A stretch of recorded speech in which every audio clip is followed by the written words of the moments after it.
오늘 우리에게 주신 하나님의 말씀은 사도행전 13장 23절로 37절에 있는 말씀입니다. 사도행전 13장 23절로 37절에 있는 말씀, 사도행전 13장 23절로 37절에 있는 말씀 제가 봉독해 올리겠습니다. 하나님이 약속하신 대로 이 사람의 후손에서 이스라엘을 위하여 구주를 세우셨으니 곧 예수라. 그가 오시기에 앞서 요한이 먼저 회개의 세례를 이스라엘 모든 백성에게 전파하리라. 요한이 그 달려갈 길을 마칠 때 말하되 너희가 나를 누구로 생각하느냐? 나는 그리스도가 아니라 내 뒤에 오시는 이가 있으니 나는 그 발에 신발끈을 풀기도 감당하지 못하리라 하였으니 형제들아, 아브라함의 후손과 너희 중 하나님을 경외하는 사람들아, 이 구원의 말씀을 우리에게 보내셨거늘 예루살렘에 사는 자들과 그들 관리들이 예수와 및 안식일마다 외우는 바 선지자들의 말을 알지 못하므로 예수를 정죄하여 선지자들의 말을 응하게 하였도다. 죽일 죄를 하나도 찾지 못하였으나 빌라도에게 죽여달라 하였으니 성경에 그를 가리켜 기록된 말씀을 다 응하게 한 것이라. 후에 나무에서 내려다가 무덤에 두었으나 하나님이 죽은 자 가운데서 그를 살리신지라. 갈릴리로부터 예루살렘에 함께 올라간 사람들에게 여러 날 보이셨으니 그들이 이제 백성 앞에서 그의 증인이라. 우리도 조상들에게 주신 약속을 너희에게 전파하노니 곧 하나님이 예수를 일으키사 우리 자녀들에게 이 약속을 이루게 하셨다 함이라. 시편 둘째 편에 기록된 바와 같이 너는 내 아들이라. 오늘 너를 낳았다 하셨고 또 하나님께서 죽은 자 가운데서 그를 일으키사 다시 썩음을 당하지 않게 하실 것을 가르쳐 이르시되 내가 다윗의 거룩하고 믿는 인사를 너에게 주리라 하셨으며 또 다른 시편에 일렀을 때 주의 거룩한 자로 썩음을 당하지 않게 하시리라 하셨느니라. 다윗은 당시 하나님의 뜻을 따라 섬기다가 잠들어 그 조상들과 함께 묻혀 썩음을 당하였으되 하나님께서 살리신 이는 썩음을 당하지 아니하셨나니. 아멘. 오늘 말씀의 제목은 약속은 이루어진다라는 말씀을 증거하려고 합니다. 우리 앞뒤 옆 사람과 인사해 보도록 하겠습니다. 온라인에서 예배드리시면요, 가정에서 크게 인사해 보겠습니다. 약속은 이루어집니다. 시작. 약속은 이루어집니다. 아멘. 약속은 이루어진다는 거죠. 세상에 수많은 약속들이 있습니다. 근데요, 세상의 약속은 잘 이행되어지는 것이 않음을 볼 수 있습니다. 국제 간에 아무리 약속을 잘했다 할지라도 이해관계에 따라서 오늘의 혈맹이 내일의 뭐가 될 수 있어요? 적이 될 수 있습니다. 오늘의 적이 내일의 뭐가 될 수 있어요? 친구가 될 수 있습니다. 또한 정치인들이 선거철만 되면 뭐합니까? 공약을 베풀어. 이거 하겠다. 근데 나중에 당선되면 뭐합니까? 그냥 없는 공약이 되어진다는 거죠. 개인도 마찬가지입니다. 아무리 오래 사귄 친구라 할지라도 신경을 쓰며 빠짐없이 살펴봐야지 손해나 뭘 당하지 않습니까? 사기를 당하지 않는다는 것입니다. 그래서 제가 군에 있을 때 굉장히 친했던 군종 하나가 제가 너무 반가워가지고 요 근처에 살더라고요. 전화를 했어요. 전화를 했는데 모른 척해요. 그래서 내가 너 왜 나를 모른 척하니? 라고 하니까 야, 내가 군종하면서 너무 많은 사람들을 알았는데 나한테 전화 온 사람들마다 다 나를 사기치고 가더라. 그런 얘기하는 거예요. 교육청에서 공부를 하고 있거든요. 그 얘기를 한다는 거죠. 친구들이 전화 오는 게 반갑지 않다는 거예요. 그런 얘기하는 것을 들었습니다. 개인도 마찬가지라는 거죠. 그러나 우리들의 이 땅 속에서 영원한 약속이 있다면 하나님의 약속입니다. 하나님의 약속은요, 담보가 없고 손해가 없고 이행을 걱정할 필요가 없습니다. 반드시 하나님 뭐가 계시기 때문에 이루어 주시기 때문에 그렇습니다. 오늘 본문에도 보면 하나님의 약속, 하나님이 약속하신 대로 하나님의 약속하신 대로 그 후손을 끊임없이 이야기하고 있다라는 것입니다. 특별히 오늘 본문에 보면 사도 바울이 비시디와 안디옥에서 제1차 전도 여행을 통해서 회당에서 복음을 증거하고 있다는 것입니다. 그래서 오늘은 뭐요? 지난번에는 마음의 합한 자에 대한 이야기를 했다면 오늘 두 번째 설교의 테마는 이겁니다. 뭐요? 하나님의 약속은 이루어진다. 하나님의 약속은 이루어진다라는 주제로 뭐하고 있습니까? 설교하고 있다라는 것입니다. 근데 어떤 약속이냐? 그 약속이 바로 메시아에 대한 약속이었고 그 약속은 이루어졌다라고 사도 바울이 소개합니다. 근데 당시 유대인이나 이방인에서 유대교로 개종한 자들은요, 메시아가 오기를 간절히 기대했습니다. 근데 사도 바울이 증거한 메시아는요, 자신들이 생각했던 메시아가 아니었습니다. 예수님은요, 보잘것없었습니다. 또 예수님은요, 마른 땅에서 나온 줄기처럼 고운 것이 하나도 없었습니다. 풍채도 없었고 흥거할 만한 아무것도 없었다는 것입니다. 어찌 보면 평범한 사람의 모습보다 더 상한 모습을 가지고 이 땅에 오셨습니다. 그리고 예수님의 출신 배경도 좋지 않습니다. 배운 것도 없습니다. 가진 것도 없습니다. 거기다가 뭐까지 어겨요? 율법도 어기는 사람이 예수님이셨습니다. 오죽했으면 세례 요한도 당신이 오시는 메시아인지를 묻고 있을 정도였습니다. 그럼에도 불구하고 사도 바울은 너희들이 그렇게 기다렸던 메시아가 예수님이심을 증거하고 있다라는 것입니다. 하나님이 약속하신 것을 반드시 뭐였다? 이루어 주셨다는 것을 오늘 설교하고 있다는 것입니다. 여러분, 그렇습니다. 오늘 우리에게도 하나님이 약속하고 있다는 거죠. 그 하나님의 약속은 반드시 뭐 한다는 거예요? 이루어진다는 것입니다. 따라서 우리가 오늘 본문을 통해서 하나님의 약속이 무엇인지, 하나님의 약속의 특징은 무엇인지, 우리가 가져야 할 하나님의 약속이 무엇인지를 살펴봄으로 말미암아 하나님이 우리에게 하신 약속이 반드시 이루어짐을 깨닫는 귀한 시간들이 되어지기를 간절히 소원합니다. 첫 번째요. 하나님은요. 1번 올려주시겠습니까? 예. 하나님은요. 약속하신 것을 반드시 뭐합니까? 지키십니다. 하나님은 약속하신 것을 반드시 뭐하신다? 지켜주신다는 것입니다. 지켜주신다는 거죠. 오늘 32절과 33절에 이렇게 얘기하고 있습니다. 우리도 조상들에게 주신 약속을 너희에게 전파하노니 곧 하나님이 예수를 일으키사 우리 자녀들에게 이 약속을 이루게 하셨다 함이라. 시편 둘째 편에 기록한 바와 같이 너는 내 아들이라 오늘 너를 낳았다 하셨고, 뭡니까? 하나님이 너희 조상들에게 약속하셨는데 그 약속이 이루어졌다는 거죠. 누구를 통해서요? 메시아이신 예수님을 통해서 이루어졌다는 것을 강조하고 있습니다. 즉 하나님은 너희들에게 메시아를 보내주신다고 했는데 이 땅에 예수님을 보내주심으로 말미암아 그 약속을 뭐 하셨다? 지키셨다라고 얘기하는 거죠. 근데요, 앞서 행한 자가 있었다는 거죠. 누굽니까? 세례 요한이 이미 내 뒤에 오시는 이가 메시아이고 나는 그의 신발끈도 묶기에 정말 감당하지 못할 자라는 것을 증거하고 있다는 것입니다. 그리고 세례 요한이 예수님을 가리켜 뭐합니다? 보라, 세상 죄를 지고 가는 어린 양이라고 선포하시고 있다는 것입니다. 이처럼 하나님이 메시아의 약속을 뭐 하셨다는 거예요? 지켜주셨다는 거죠. 메시아의 약속은 이루어졌다는 거예요. 근데 그뿐 아니라 성경을 수없이 보면 하나님의 약속은 하나님이 지켜가 주신 걸 볼 수 있습니다. 누구와의 언약입니까? 아브라함과의 언약이었습니다. 내가 너의 태에서 아들을 낳게 해서 하늘의 별과 같이 바다의 모래알 같이 뭐하리라? 많게 하리라. 그리고 반드시 네가 뭐하리라? 복되어서 내가 약속하신 땅을 차지하리라라는 것을 이야기하셨습니다. 약속해 주셨습니다. 근데 정말로 아브라함은요, 나이가 많이 들어서 하나님께 복을 받았다는 거죠. 그래서 창세기 24장 1절에 이렇게 이야기하고 있습니다. 아브라함이 나이가 많아 늙었고 여호와께서 그에게 범사를 복을 주셨더라. 아브라함은 나이가 많았으나, 중요한 게 뭐예요? 나이가 많아 늙었고 나이가 많았으나 누구를 얻었다? 하나님이 약속하신 아들을 노년에 얻었습니다. 하나님이 약속하셨거든요. 내가 너에게 분명히 아들을 주리라. 그 약속을 노년에 어떻게 해요? 아브라함이 얻게 됐다는 거죠. 그리고 그를 통해서 뭐합니까? 하늘의 별과 같이 바다의 모래알 같이 많은 자손들이 나타나게 되어졌고, 또 약속하셨던 또 땅도 차지할 거를 정말로 그들이 가나안 땅을 차지하게 되어졌다는 사실입니다. 아브라함이 누렸던 약속, 하나님이 약속하셨기 때문에 뭐합니까? 지켜주셨고 이루어 주셨다는 사실입니다. 또 하나님이 누구와 약속하셨습니까? 모세와도 약속하셨죠. 어디에서요? 우리가 다 아는 시내사 언약입니다. 하나님이 시내사에서 계명을 주잖아요. 근데 모세 어떻게 해야 합니까? 너희들이 이 기록된 말씀을 잘 지키고 청종하면 너희들은 내 소유가 될 것이요. 너희 나라는 내 나라가 될 것이고 너희들은 제사장 나라가 될 것이라고 약속하셨습니다. 하나님은 신실하게 이스라엘 백성들에게 끊임없이 그 시내산의 언약을 지켜가셨습니다. 근데 누구만이 배반했습니까? 이스라엘만이 배반했다는 거죠.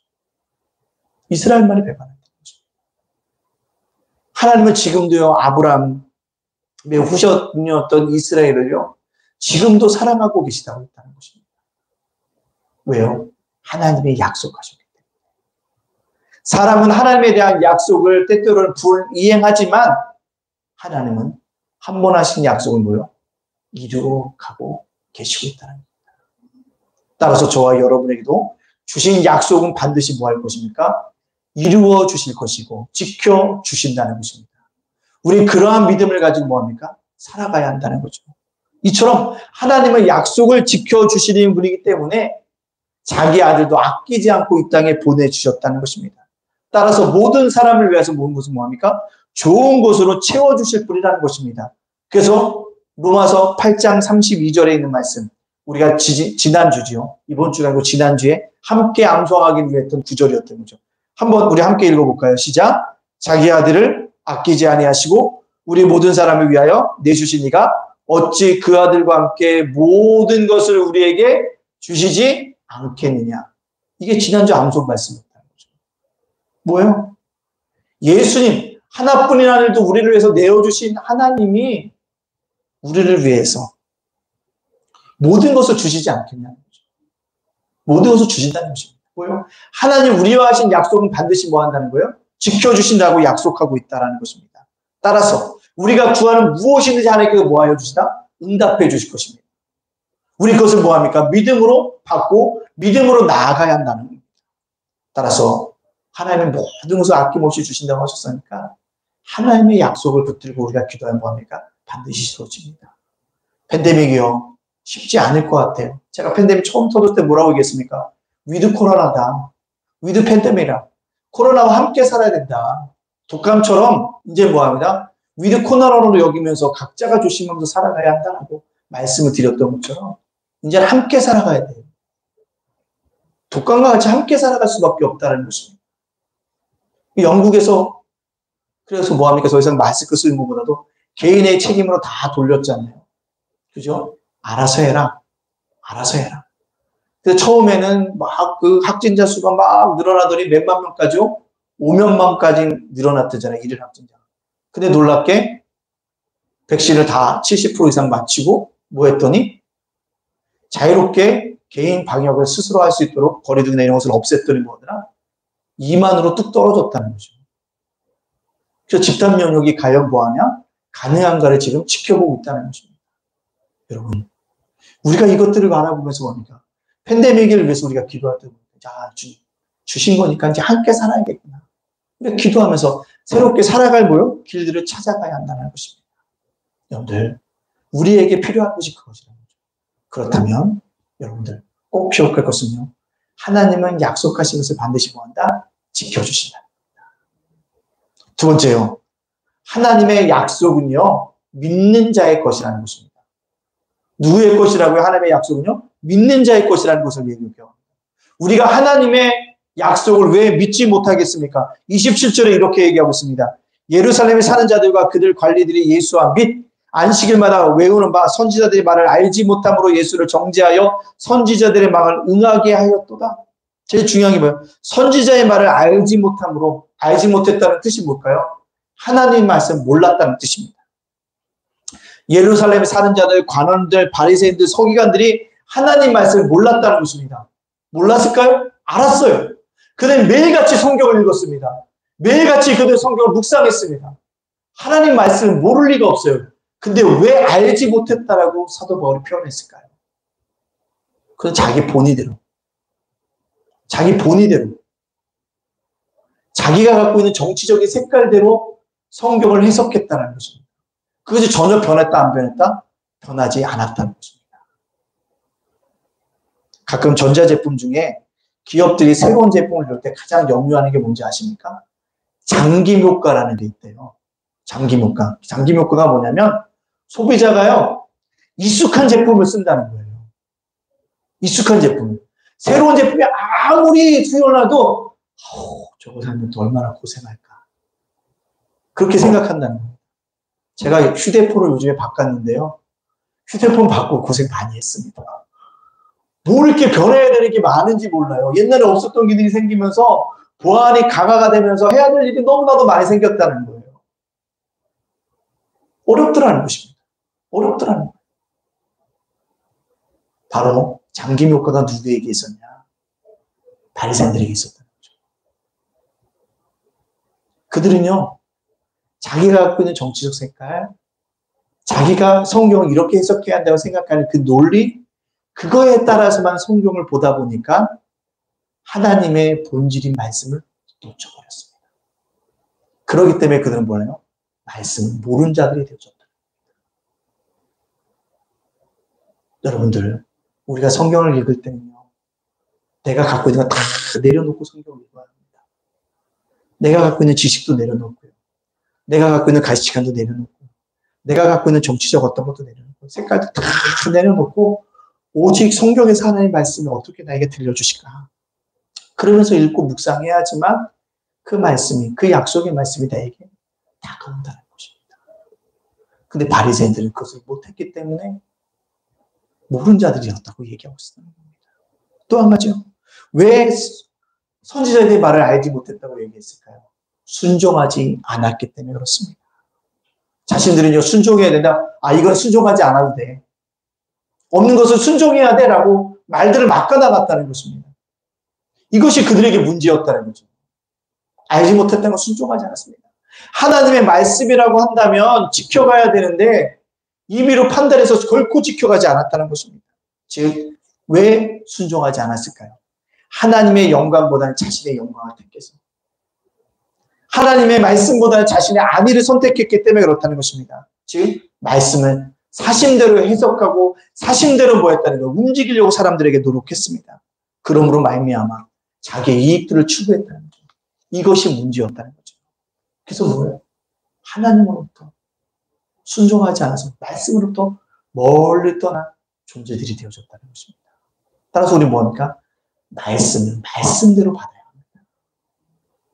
성경 말씀을 읽은 대로 받아야 합니다. 그것이 중요합니다. 우리가 알기로 세계적인 부흥사였던 무디 목사님이 있잖아요. 그 목사님이 1870년에 브루클린 어떤 지역에서 교회를 개척했대요. 성도들이 제법 모였습니다. 근데 어느 날 순간부터 열정적인 선교를 하는데 성도들이 계속 떨어져 나간다는 거예요. 몇백명 모이던 교회들이 몇 명 모였냐면 18명밖에 보이지 않았다고 합니다. 그때 주일 저녁 예배가 끝나고 났는데 목사님이 실망해서요, 강단을 내려가는데 한 성도님이 그랬대요. 목사님 설교가 쫙 좋은데요, 요즘 들어보면 점점 말씀에서 멀어지는 것을 느끼게 되어집니다. 라고 얘기했다는 거예요. 그래서 무디 선생님이 생각했다는 거죠. 무디 목사님. 그렇구나. 내가 설교하는데 성경으로부터 벗어나고 있구나라는 걸 깨달은 또 뭐예요? 설교 본문의 80%를 성경 있는 걸로 선택했더니 뭐하더라? 놀랍게 부흥의 역사가 일어났다는 거죠. 말씀입니다. 말씀을 있는 그대로 받아들여야 한다는 거죠. 가감하지 말라는 것입니다. 가감하지 말고 하나님의 말씀으로 받아들여야 한다는 거죠. 그럴 때 뭐요? 놀랍게 역사가 일어난다는 것입니다. 하나님의 약속은요, 믿는 자의 것이라는 거예요. 그 말씀을 순전하게 믿는 자에게는 반드시 뭐한다? 응답의 역사가 있게 되어진다는 것입니다. 어떤 기도를 하십니까? 병든 자가 기도하면 고쳐주실 거라고 얘기했어요. 내가 아프고 병이 들면 하나님께 기도하면 하나님께 고쳐주실 것을 분명히 믿는 자들에게 고침의 은혜가 있고 병 나음의 은총이 나타납니다. 히스기야가 곧 죽으리라고 얘기하는 게 뭐예요? 벽을 향해서 눈물의 회개 기도를 올리잖아요. 간절히 기도했더니 히스기야 왕이 어떻게 해요? 15년 동안 생명이 연장되어졌습니다. 소경 바디메오가요, 눈을 뜨고 싶어서 뭐합니까? 예수님을 부르잖아요. 다윗의 자손이요, 나를 불쌍히 여겨 주옵소서. 다윗의 자손이요, 나를 불쌍히 여겨 주시옵소서. 야, 조용 좀 해. 제자들이 만류했지만 성경에 보면 소금 바디메오가 더 크게 다윗의 자손이요, 나를 불쌍히 여겨 주시옵소서라고 외쳤다는 거죠. 그 기도에 어떻게 해요? 하나님, 예수님이 뒤돌아보고 너희 믿음대로 될지어다라고 얘기해서 꽃을 받았잖아요. 믿음대로 되는 겁니다.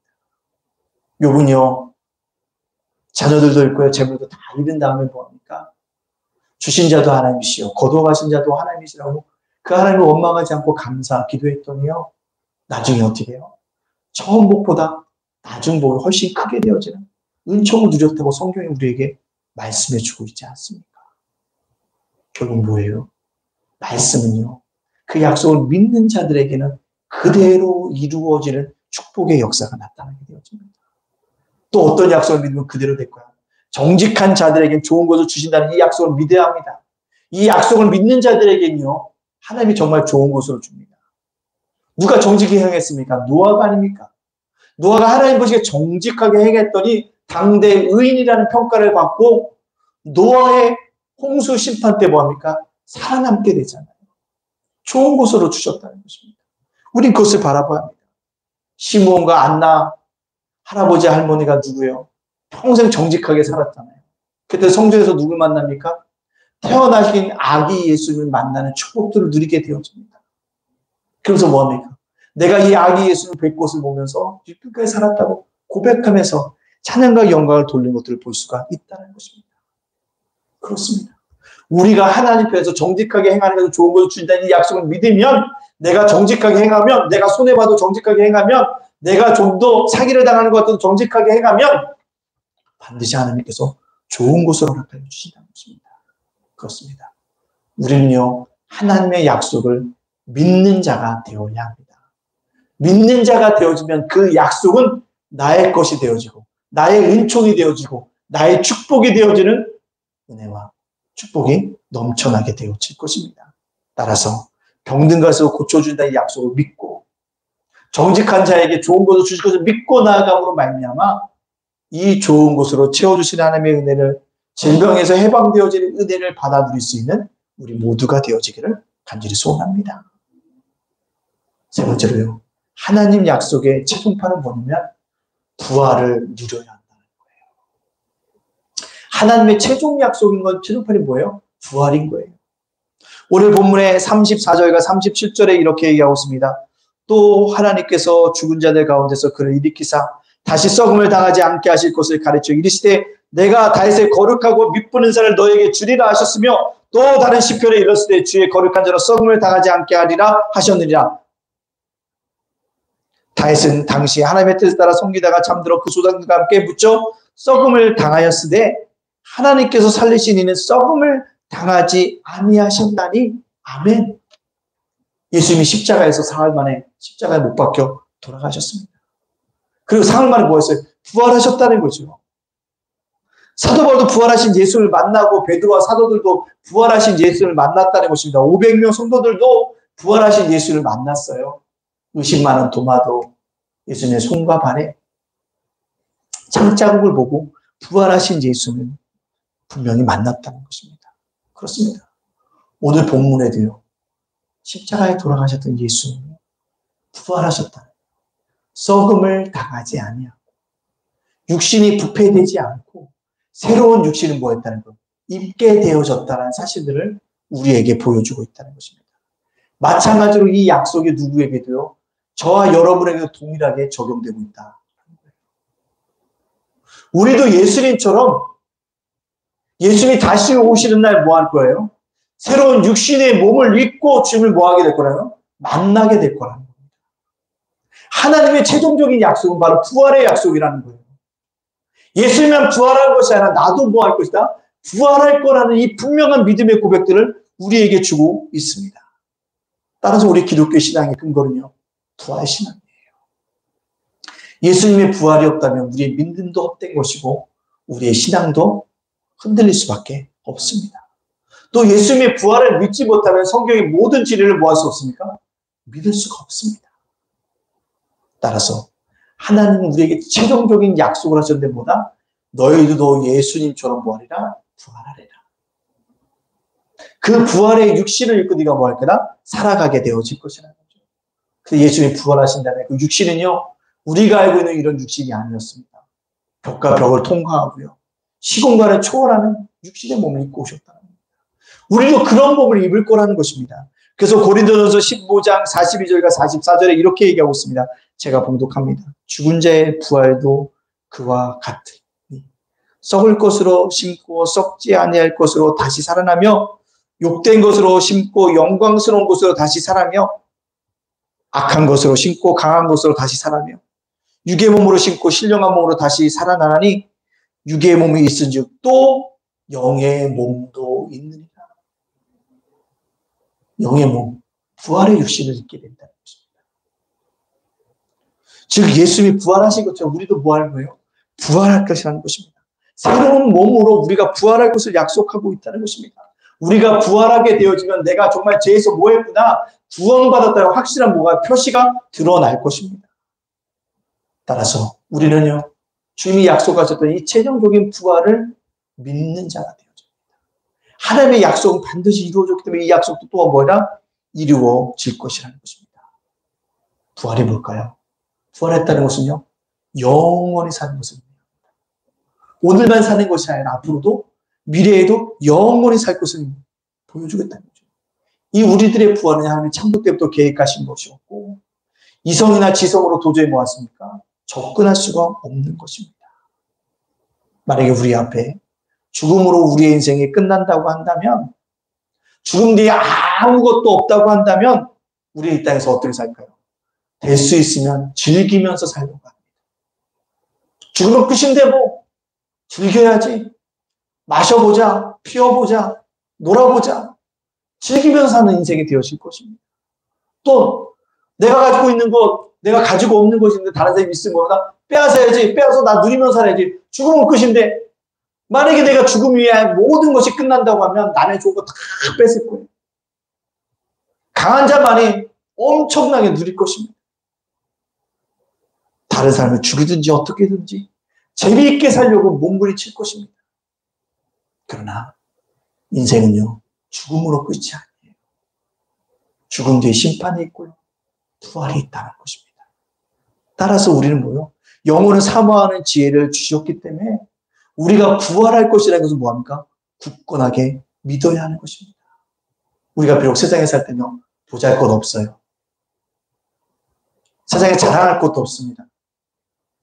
세상에 우리보다 잘생긴 사람도 많고요, 예쁜 사람도 많고요, 더 많은 지식을 가진 사람도 많고요, 더 많은 재산을 가진 사람도 있고요, 더 넓은 평수의 사람도 많다는 것입니다. 그런데도 불구하고 이 부활의 약속을 믿는 자들은요, 최종 승리자가 되어집니다. 왜요? 영원히 살기 때문에. 이 땅에서 아무리 예쁘고 아무리 잘생겨도 죽으면 끝인 인생과 이 땅에서 좀 힘들고 어렵다 살더라도 좀 못생긴다 할지라도 영원한 삶이 있는 사람들이 훨씬 더 뭐하는 거예요? 낫다라는 것입니다. 그래서 우리 뭐합니까? 우리 그것을 바라보며 살아가는 자들이에요. 이 부활의 약속을 믿는 자에게는 반드시 하나님의 부활의 육신을 입는 은혜와 축복들을 우리에게 누리게 하여 주실 줄로 믿습니다. 따라서 지금 비록 우리가 천국 백성이라 할지라도, 세상에 영광이 없을지라도, 버림받은 것 같고 외로움이 넘쳐나고 있을지라도, 목마른 고통이 나를 억누르고 있을지라도, 캄캄한 것 같아 갇힌 것 같을지라도, 절망이 나를 휩싸고 있을지라도, 모든 것이 끝장난 인생같이 느껴질지라도 우리는요, 결코 낙담하거나 낙심할 수가 없다는 거죠. 왜요? 우리에겐 부활의 약속이기 때문에, 최종 승리자이기 때문에 그렇다는 것입니다. 이 부활의 약속을 믿는 자에게 결코 뭐하지 않습니까? 망하지 않습니다. 하나님 나라의 백성으로, 주님의 사랑으로 세상에서 끝까지 승리자로 살아갈 수 있다는 것입니다. 그래서 우리 뭐합니까? 하나님의 약속, 최종판이었던 이 부활을 믿는 자들이 되어져야 합니다. 그 약속이 반드시 뭐합니다? 우리에게 이루어질 거라는 것이에요. 그렇기 때문에 우리 뭐요? 부활의 신앙들을 가지고 살아가야 한다는 사실입니다. 따라서 여러분들, 주님이 이 부활의 약속을 믿는다면 내가 최종 승리자가 될 것을 굳게 믿고 그렇게 생각하고 말하고 가슴을 펴고 세상과 뭐합니까? 당당하게 함께 살아가야 합니다. 누가 나를 짓밟든지 나를 죽이든지 나를 찢든지 하나님이 나를 천하보다 귀하게 여기신다는 이 믿음을 가지고 세상 속에서 뭐요? 어깨를 펴고 당당하게 세상 사람들과 함께 살아갈 수 있는 그런 믿음의 사람들이 되어지기를 간절히 소원합니다. 한 신학자가 우리의 인생을 이렇게 노래했습니다. 근데 그 신학자가요, 나이가 들어가는 거예요. 50대가 되면 사람들이 가장 많이 느끼는 감정이 뭔지 아십니까? 허무해요. 내가 뭘 했는가? 뭘 했는가? 라는 느낌입니다. 제가 가끔 얘기하잖아요. 노점에서 가게도 없이 일하시는 분이 있는데 어느 날 보니까 육전동에 빌딩을 짓고 있는데 그분이 주인이신 거예요. 그분이 인부들을 막 야단쳐요. 제대로 해야지 이거 하고 막 이러면서 깜짝 놀랐어요. 볼 때는 노점에서 일하셔서 아유 어렵겠다 생각했는데 빌딩을 짓는 거예요. 그래도 제 마음속에서 드는 게 뭐예요? 야, 저 사람은 노점에서도 저렇게 일을 해서 빌딩을 짓는데 나는 뭐 했나? 이런 뭐예요? 허무감이 들어있는 거죠. 나는 뭐 했나? 생각해 보세요. 가게도 없이 일을 하셨는데 빌딩을 짓고 있는 것입니다. 저 유초도. 자, 그렇지라도 우리 뭐합니까? 그것을 누가요? 이 신학자도 느꼈다는 거죠. 허무하다는 거죠. 그래서 뭐합니까? 내 인생은 일몰이야. 일몰이라는 게 뭘까요? 해가 지는 거잖아요. 내 인생 끝났어. 해가 지는 인생이야. 라고 얘기를 했는데 어느 날 이 말씀, 오늘 주셨던 이 본문의 말씀 묵상 깊이 하다 보니까 깨달은 게 있다는 그렇구나. 나는 뭐구나? 나는 부활이야. 그때 나는 뭐하구나? 최종 승리자구나. 내가 오늘 인생에도 지는 것 같지만 부활 때 다시 뭐하는가? 해가 떠오르는 것처럼 일출하는구나. 그래서 뭐라고 볼게요? 인생에 대해서 얘기하잖아요. 뭐라고? 내 인생은 일몰이 아니라 뭐다? 일출이다. 그렇습니다. 부활의 신앙을 믿는 자들은요, 일몰이 아니라 어떤 인생이라고요? 일출입니다. 해가 다시 떠오르게 되어진다는 것입니다. 따라서 우리가 부활의 약속을 믿는다면 언제나 우리 인생 속에 해가 뭐합니까? 다시 떠오르는 은혜를 우리가 누리게 되어질 줄로 믿습니다. 따라서 우리는 부활의 신앙의 약속을 믿으면 저물어가는 인생이 아니라 날마다 새롭게 피어나는 인생이라는 것을 믿고 오늘도 부활의 약속들을 믿고 주님과 함께 이 어려운 시대, 팬데믹으로 인해서 어려운 시대에 함께 만나지 못하는 어려운 시대에 그 가운데서도 주님을 찬양하면서 노래하면서 내 인생이 새로 피어날 것을 굳게 믿음으로써 살아갈 수 있는 저와 여러분이 되어주시기를 주님의 이름으로 축복합니다. 분명히 하나님의 약속은 이루어집니다. 함께 우리 기도하기 원합니다. 주님께 주신 약속의 말씀을 기억하면서 주님, 이 부활의 약속이 반드시 나에게 이루어짐을 믿습니다라고 고백하며 내 인생이 날마다 아버지의 저물어가는 인생이라 새롭게 피어나는 인생인 것을 믿습니다라고 그 앞에 고백하며 저 앞에 기도하며 담대히 나가도록 하겠습니다. 함께 기도하겠습니다. 사랑의 하나님, 능력의 하나님 감사합니다. 그렇습니다. 우리가 보자면 저물어가는 인생이 아니라 새롭게 피어나는 인생인 줄 믿습니다. 그 은혜가 우리 속에 넘쳐날 수 있도록 지켜서를 것을 인도하여 주시는 아름다운 은혜의 역사에 일어날 수 있도록 지켜서를 것을 인도하여 주시는 기업과 견력이 나타날 수 있도록 하나님 어려움 주시고 우리를 인도하여 주시는 귀한 역사에 있구나. 이 부활의 신앙들을 가지고 이 부활의 능력들을 가지고 다시 한번 나를 수도 있게 하시며 되는 귀한 역사에 일어날 수 있도록 아버지 하나님께서 것을 인도하여 주시는 귀한 역사들이 날마다 나타날 수 있도록 역사하여 주시옵소서. 두 번째로 우리의 남교를 위해서 기도하겠습니다. 하나님 분과 성령의 아름다운 역사, 우리를 기억하는 역사에 일어나기를 위해서 이 시간 합심해서 기도하겠습니다. 사랑의 하나님 감사합니다. 우리의 남교를 지켜주시고 우리의 남교를 붙잡으시고 인도하여서 어느 명 안에 쓰다 세상에 감당하게 계십니다. 위한 역사에 일어날 수 있도록 하나님 하나님께서 인도하여 주시는 기업의 관계에 나타날 수 있도록 인도하여 주시기 원합니다. 아버지 성도들의 마음을 모아주시옵소서. 우리 직분자들 주사람에 감당하기 원하는 아주 집사님들이 아버지 군사들이 사람들이 감당하게 하셔서 여자들이 아버지 목자들이 감당하게 하는 역사에 일어날 수 있도록 이렇게 인도하여 주시는 아름다운 은혜의 역사에 일어날 수 있도록 지켜서를 것을 인도하여 주시는 귀한 역사에 있게 주시옵소서. 세 번째로 우리 성도들을 위해서 기도하겠습니다. 성도들의 가정과 자녀와 생업과 건강을 위해서 합심해서 기도하겠습니다. 사랑의 하나님, 능력의 하나님 감사합니다. 우리 성도들을 지켜주고 우리 성도들 잡으시고 하나님 인도해서 아름다운 삶의 역사에 일어날 수 있도록 주님의 것을 인도하여 주시는 게 발견에 나타날 수 있도록 우리 삶을 주장하시고 우리 삶을 인도하여 주시는 게 발견에 나타날 수 있도록 주님의 것을 인도하여 주시는 놀라운 은혜가 있게 하여 주소서. 성도들을 지켜주옵소서. 성도들의 자녀를 보호하여 주소서. 성도들의 도와서 업장을 아버지 하나님 날마다 물고가 듣는다라 함께 하여 주시기 원합니다. 아버지 하나님 그 가정을 하나님께서 아버지 날마다 보호하여 주시는 게 역사에 있게 하여 주시기 원합니다. 건강을 지켜주시기 원합니다. 하나님 여러분들 지금 들어인도하시고 너희에게 이전에 사과하시는 계시는 배경 역사에 일어날 수 있도록 하나님 여러분께서 인도하여 주시는 게 역사에 있게 하여 주시옵소서. 감사드리며 예수님의 이름으로 기도합니다. 아멘. 찬송가 50장 찬양하시면서 준비하신 예물 드리도록 하겠습니다.